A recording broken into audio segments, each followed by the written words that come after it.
दोस्तों नमस्कार। आज मैं आपको चक्रों के बारे में बहुत सारी जानकारी देने वाला हूँ। आज हम बात करेंगे। सबसे पहले हमारे शरीर में 7 चक्र होते हैं, जिसमें पहला चक्र सबसे नीचे में मूलाधार चक्र आता है।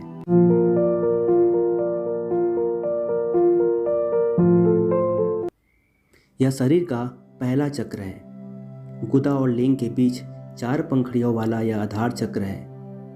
99.9% लोगों की चेतना इसी चक्र पर अटकी रहती है और वे इसी चक्र में रहकर मर जाते हैं। जिनके जीवन में भोग, संभोग और निद्रा की प्रधानता है, उनकी ऊर्जा इसी चक्र के आसपास एकत्रित रहती है। इसका मंत्र है लम लम लम। चक्र जगाने की विधि। मनुष्य तब तक पशुवत है जब तक कि इस चक्र में ही जी रहा है। इसलिए भोग, निद्रा और संभोग पर संयम रखते हुए इस चक्र पर लगातार ध्यान लगाने से यह चक्र जागृत होने लगता है। इसको जागृत करने का दूसरा नियम है यम और नियम का पालन करते हुए साक्षी भाव में रहना। इसका प्रभाव यह है कि इस चक्र के जागृत होने पर व्यक्ति के भीतर वीरता, निर्भीकता और आनंद का भाव जागृत हो जाता है। सिद्धियां प्राप्त करने के लिए वीरता, निर्भीकता और जागरूकता का होना जरूरी है। दूसरा चक्र आता है स्वादिष्ठान चक्र। यह वह चक्र है जो लिंग मूल से 4 अंगुलों पर स्थित है। इसकी 6 पंखुड़ियां हैं। अगर आपकी ऊर्जा इस चक्र पर एकत्रित है तो आपके जीवन में आमोद प्रमोद, मनोरंजन, घूमना फिरना और मौज मस्ती करने की प्रधानता रहेगी। यह सब करते हुए ही आपका जीवन कब व्यतीत हो जाएगा आपको पता भी नहीं चलेगा और हाथ फिर भी खाली रह जाएंगे। इसका मंत्र है वम वम वम। कैसे जागृत करना है? जीवन में मनोरंजन जरूरी है, लेकिन मनोरंजन की आदत नहीं। मनोरंजन भी व्यक्ति की चेतना को बेहोशी में धकेलता है। फिल्म सच्ची नहीं होती, लेकिन उसमें जुड़कर आप जो अनुभव करते हैं वे आपके बेहोश जीवन जीने का प्रमाण है। नाटक और मनोरंजन सच नहीं होते।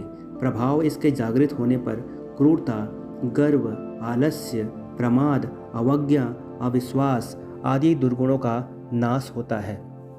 सिद्धियां प्राप्त करने के लिए जरूरी है कि उक्त सारे दुर्गुणों को समाप्त कर सभी सिद्धियां आपके द्वार खटखटाएंगी।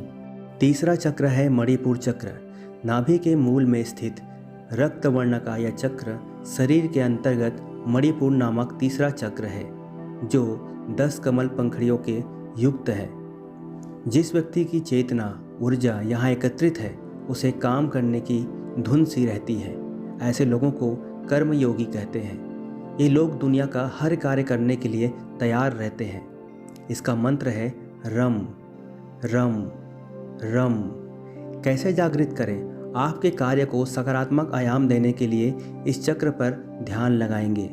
पेट से श्वास लें और इसका प्रभाव है इसके सक्रिय होने से तृष्णा, ईर्ष्या, चुगली करना, लज्जा, भय, घृणा, मोह आदि कसाय कल्मकस दूर हो जाते हैं। इस चक्र मूल रूप से आत्मशक्ति प्रदान करता है। सिद्धियां प्राप्त करने के लिए आत्मवान होना जरूरी है। आत्मवान होने के लिए यह अनुभव करना जरूरी है कि आप शरीर नहीं आत्मा है। आत्मशक्ति, आत्मबल, आत्मसम्मान के साथ जीवन का कोई भी लक्ष्य दुर्लभ नहीं है। चौथा है अनाहत चक्र। हृदय स्थल में स्थित स्वर्णिम वर्ण का 12 कमल की पंखुड़ियों से युक्त 12 स्वर्णाक्षरों से सुशोभित चक्र ही अनाहत चक्र कहलाता है। अगर आपकी ऊर्जा अनाहत में सक्रिय है तो आप एक सृजनशील व्यक्ति होंगे। हर क्षण आप कुछ न कुछ नया रचने की सोचते हैं। आप चित्रकार, कवि, कहानीकार, इंजीनियर आदि हो सकते हैं। इसका मंत्र है यम यम यम। कैसे जागृत करें? हृदय पर संयम रखने और ध्यान लगाने से यह चक्र जागृत होने लगता है। खासकर रात्रि में सोने से पूर्व इस चक्र पर ध्यान लगाने से यह अभ्यास से जागृत होने लगता है और सुषुप्ना इस चक्र को भेद कर ऊपर गमन करने लगती है। इसका प्रभाव है इसके सक्रिय होने पर लिप्सा, कपट, हिंसा, कुतुर्ग, चिंता, मोह, दंभ, अविवेक और अहंकार समाप्त हो जाते हैं। इस चक्र के जागृत होने से व्यक्ति के जीवन में भीतर प्रेम, संवेदना का जागरण होता है। इसके जागृत होने पर व्यक्ति के समय ज्ञान स्वतः ही प्रकट होने लगता है। व्यक्ति अत्यंत आत्मविश्वास, सुरक्षित, चारित्रिक रूप से जिम्मेदार और भावात्मक रूप से संतुलित व्यक्ति बन जाता है। ऐसा व्यक्ति अत्यंत हितैषी एवं बिना किसी स्वार्थ के मानवता प्रेमी और सर्वप्रिय बन जाता है। 5वां है विशुद्ध चक्र। कंठ में सरस्वती का स्थान है जहाँ विशुद्ध चक्र है और 16 पंखुड़ियों वाला है। सामान्य तौर पर यदि आपकी ऊर्जा इस चक्र के आसपास एकत्रित है तो आप अति शक्तिशाली होंगे। इसका मंत्र है हम हम हम। कैसे जागृत करें? कंठ के संयम करने से, ध्यान लगाने से यह चक्र जागृत होने लगता है। इसका प्रभाव है इसके जागृत होने पर 16 कलाओं और 16 विभूतियों का ज्ञान हो जाता है। इसके जागृत होने से जहाँ भूख और प्यास को रोका जा सकता है, वहीं मौसम के प्रभाव को भी रोका जा सकता है। हमारा छठा चक्र है आज्ञा चक्र। भूमध्य यानी कि दोनों आँखों के बीच की भ्रुकुटी में आज्ञा चक्र है। सामान्य तौर पर जिस व्यक्ति की ऊर्जा यहाँ ज़्यादा सक्रिय है तो ऐसा व्यक्ति बौद्धिक रूप से संपन्न, संवेदनशील और दिमाग से तेज का बन जाता है, लेकिन वह सब कुछ जानने के बावजूद मौन रहता है। इस बौद्धिक सिद्धि कहते हैं। इसका मंत्र है ओम ओम ओम। कैसे जागृत करें? भ्रुकुटी के मध्य ध्यान लगाते हुए साक्षी भाव में रहने से यह चक्र जागृत होने लगता है।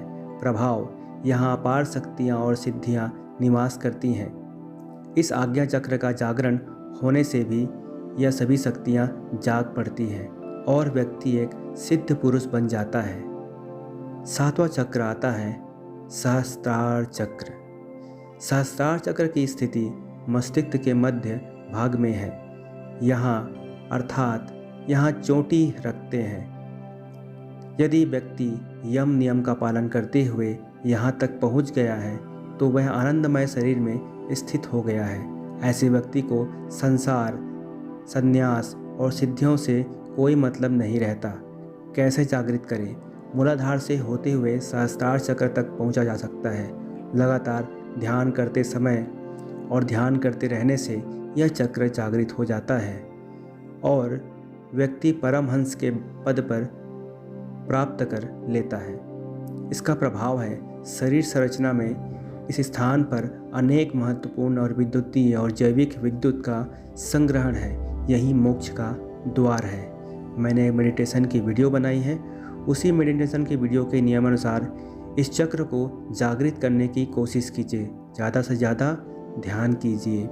अगर आप रेकी सीखना चाहते हैं तो नीचे कमेंट्स करिए, हम सब आपको रेकी भी सिखाएंगे। रेकी सीखने से मेडिटेशन करने में बहुत ज़्यादा मेहनत जो लगती है वो आसान हो जाता है। ध्यान आसानी से लग जाता है और एक आध्यात्मिक ऊर्जा हमारे शरीर में प्रवाह करने लगती है, जिसके फलस्वरूप हमारा मेडिटेशन में ज़्यादा ध्यान लगता है और उस बुलंदियों पर हम पहुंच पाते हैं जिसकी कोई कल्पना भी नहीं कर सकता। मिलते हैं एक और नए दुर्लभ और शानदार वीडियो के साथ। तब तक के लिए धन्यवाद।